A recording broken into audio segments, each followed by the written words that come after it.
Welcome back to Weather on the Go, everyone. My name is Hunter. On this Saturday, November the 8th, 2025, we have snow moving across the United States. We're going to be tracking the snow and showing you areas that could receive the snow and also how much snow we could see, and record-breaking cold snap across the eastern United States. How cold will temperatures plunge this weekend? And do we see a warm-up in sight as we go into next week? We'll also highlight the long-range forecast later on in the video. Hey, if you are new to the channel, make sure to subscribe to the YouTube channel. We cover Canada, the United States, and the tropics on this channel. We also are going to be covering the long-range forecast, so make sure to subscribe to the YouTube channel here, like the video, give it a thumbs up, and share it with a friend, family member, and on social media. So without further ado, let's get into the forecast, and we have a cold front moving across portions of the Midwest here this weekend, especially today, and this is going to coincide with a disturbance in the atmosphere, which will bring a rain-snow mix across the Midwest this afternoon and this evening. By tomorrow on Sunday, November the 9th, we're going to see the cold front plunging all the way south to the Gulf Coast, and that will promise a cold Canadian high pressure system building into the central U.S. and a colder pattern, which could bring record-breaking temperatures as we go into the late portion of the weekend. Looking at here the next couple of days, this is where the cold air will reside, as across the northern plains, the upper Midwest, Great Lakes region, and then over here into southeastern Canada, where temperature anomalies could be 20-25 degrees below normal here. And we look at those temperatures this afternoon, and we're near the freezing mark for high temperatures across the Dakotas, Minnesota, into Iowa, into Wisconsin, and the UP of Michigan. Still pretty warm. In fact, record-breaking heat still down here near South Texas, near Brownsville, and near 95 degrees this afternoon. We wake up on Sunday. Any church services you're attending or any errands you have to run, you might want to bundle up because it's going to be a chilly one here. Single digits are our lows into North Dakota. Teens widespread across the northern and central United States. And then there's the freezing line. Amarillo down to 31, 32 in St. Louis, and 34 near the freezing mark in Fort Wayne, Indiana. So it is going to be pretty chilly there to start your day on Sunday. And it's going to remain chilly as highs Sunday afternoon are going to be near or slightly below freezing as far south there as areas of Peoria, Illinois, Des Moines, Iowa, Omaha, Nebraska, where areas there could be 32 degrees or colder for highs going into tomorrow afternoon. Now we look here at a disturbance in the atmosphere like we mentioned previously. This is going to be bringing some moisture to areas of the Midwest, although lighter moisture. There will be rain. That's what's indicated here in the green. The blue, that is the snowfall, and you can see it's going to be mixing with and or changing over to snow over the next 24 hours or so as that disturbance crosses through the Midwest, parts of the Great Lakes, Ohio Valley, and then eventually up here into the Northeast. I think interior sections of the Northeast would be most ticketed to see some snowfall. I think areas near the coastline will be too warm. I think most of those areas will remain all rain. Let's look at the eastern United States view first, and we'll look at the central and then western U.S. view after that. This afternoon, we're going to see a partly cloudy sky across portions of the Northeast. We're going to see a slight increase in our cloud cover by this evening. The clouds will thicken and lower and give way to some drizzle or sprinkles in areas from Pennsylvania up into central New York State. Showers, a few thunderstorms possible there into the Carolinas, maybe potentially some smaller hail with those as it does interact with some of that colder air. And then here comes that disturbance as we go into overnight. We could see that mix with and or change over to snow showers across portions of Illinois, into Indiana, into Michigan and Ohio. Some of that also up here into portions of New York State.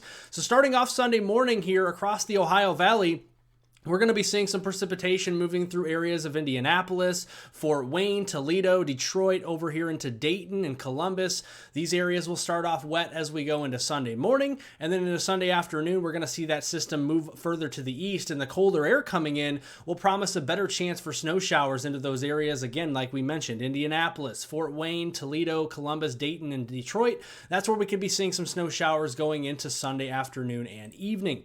Into the central U.S., we are watching some snow showers moving through areas of northwestern Iowa currently, and eastern Iowa seeing still the warmer air, so rainfall into areas of Iowa City, Cedar Rapids, and Ottumwa. And as we move further to the east here, Into the evening hours, we're going to see that cooler air near the surface change that rain over to snow, or at least a rain-snow mix into areas of northern Illinois, Rockford, over there towards portions of Elgin, southern Wisconsin, likely changing over to snow near Madison and Platteville, all the way over toward Milwaukee. And then going here into Sunday morning, a lot of that snowfall will be moving out further east, including portions of Indiana, like we mentioned, Michigan, and Ohio. For the southern plains, as we go through today, we're going to see a mostly sunny to partly cloudy sky. I think we're going to see a little bit of an increase in our higher level clouds. Areas of Dallas, Oklahoma City, Tulsa, and Wichita could see that as we go into the day on Sunday as well, but plenty of sunshine is promised for areas there in the southern plains. We look at the western United States view, and it's a lot of sunshine out here currently as we go through your Saturday. Some higher level clouds starting to work in across the Pacific Northwest this evening. Those clouds will become more widespread, thicken, and lower as we go into the day on Sunday, especially in the Pacific Northwest.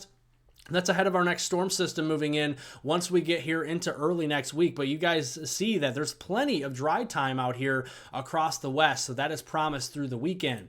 Now, looking at the rainfall through 7 a.m. on Monday, November the 10th, and notice it's most prevalent from the Ohio Valley through the Appalachians and then up into the Northeast, where we could see rainfall amounts perhaps upwards to an inch in some areas. Much drier the further west you go toward the west coast. And here's the snowfall prospects for the United States. It's pretty light here across the board, and I think the higher accumulations, at least slushy accumulations that could impact travel, will be likely tied to lake effect snow near Lake Superior, the western coastline there of Michigan for Lake Michigan.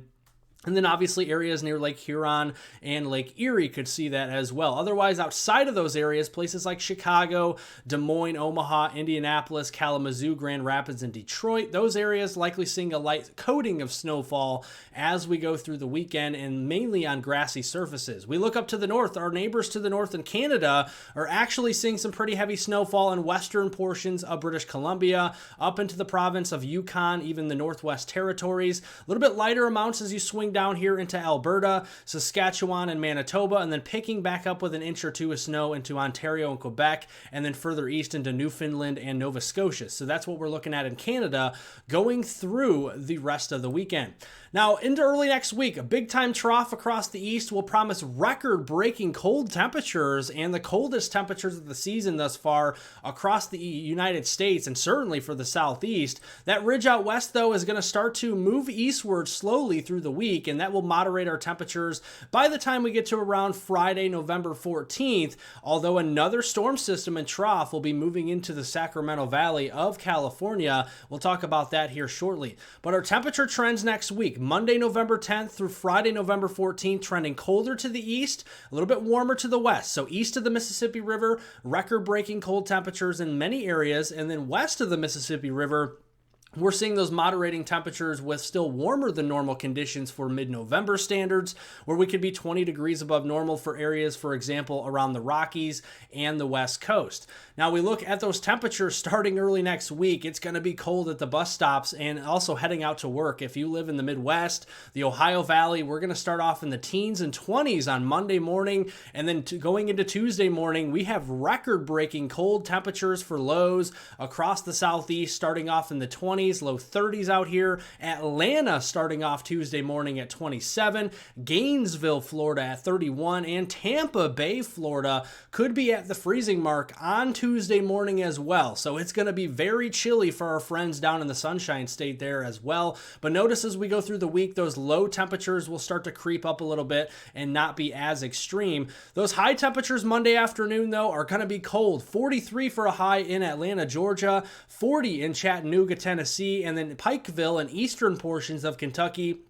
Very close. We're at 33, maybe even 32 degrees for Monday afternoon. And then we go here into Tuesday. Notice the cooler air continuing to spill off to the east. Moderating trend through the week. We're going to get back into the 50s and 60s by the end of the week. Even 70s going all the way back up into South Dakota by the time we get to Friday, November 14th. Rapid City could be at 71 by that point. Precipitation trends through next week. Again, we're talking Monday, November 10th through Friday, November 14th.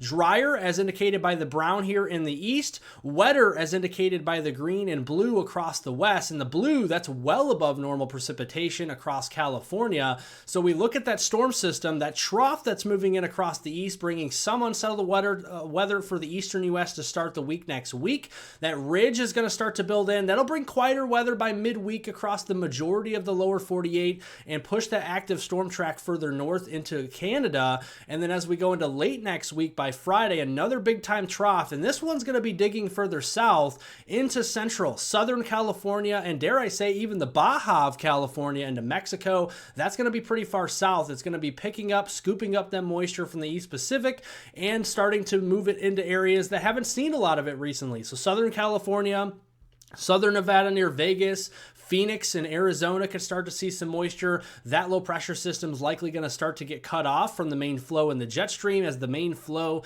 is up near the international border between Canada and the United States by the time we get to mid-November. So looking at what the radar could look like through next week, Monday still dealing with remnant flurries and or snow showers as indicated by the blue here near the Great Lakes, the Ohio Valley, the Smoky Mountains area there, and the Cumberland Plateau in Tennessee. And then as we go through the week, it's going to be a little bit quiet across the lower 48. Not much to talk about besides the cold in the east. Because of that ridge of high pressure, we're going to see lots of sunshine by midweek, Wednesday, even into Thursday across the U.S. And then once we get to Thursday, we're going to be looking at that big system coming in for California, heavier rains, heavier snows in the higher elevations of the Sierra Mountains. We could also see some snowfall in the Rockies as well as that crosses into Friday across Utah, Idaho, Montana, and Wyoming, getting into Colorado. And then once we get into Sunday, that energy will push eastward. And we may have to talk about severe weather chances for Texas or the lower Mississippi Valley by around this time next weekend. So we're going to be keeping a close eye on that. Overall, rainfall amounts between Monday, November the 10th and Friday, November 14th, really tied to that system out west into California. That's where we could be picking up a few inches of rainfall and, of course, some higher elevation snows, 3-4 feet of snow possible there in the highest of elevations of the Sierras, a few inches of snow there in the Rockies. We're also monitoring some lake effect snowfall continuing early in the week, Monday, Tuesday, across the Great Lakes region here. And again, that will be light accumulations. Travel should not be impacted significantly by this unless you're really in a heavy snow band there on the lake. Other than that, you go away from the lake, we start to see the snowfall lighten up quite a bit. Our friends to the north again next week, looks like we're going to see the heaviest snowfall across British Columbia, up here near the Hudson Bay, and then Quebec. That's where we look at potentially a few to several inches of snow in Canada as we go through next week. So we're going to be keeping tabs on that.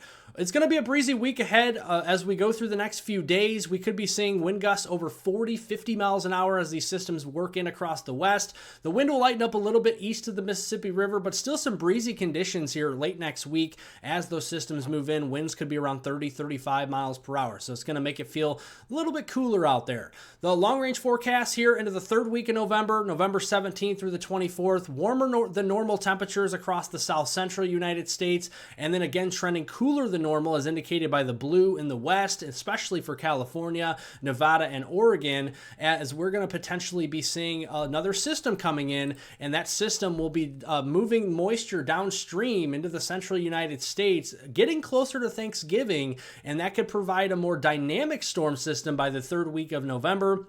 A dynamic storm system that can not only bring some rain and severe weather on the warm side, but also some snowfall and heavy snow at that. On the cold side, we'll be tracking across the mountainous regions out west, but also potentially some snow across the Midwest regions here as we get closer towards Thanksgiving.